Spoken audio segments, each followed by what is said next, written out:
هاي أكثر 8 أندية حققت أطول سلسلة انتصار متتالية عبر التاريخ.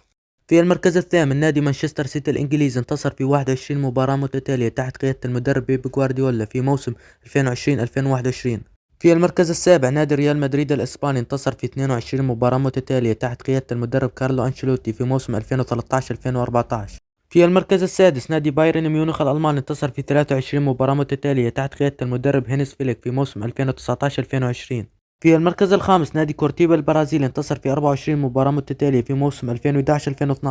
في المركز الرابع نادي الهلال السعودي انتصر في 24 مباراة متتالية وما زال مستمر حتى الآن تحت قيادة المدرب جورجي جوسيس في موسم 2023-2024.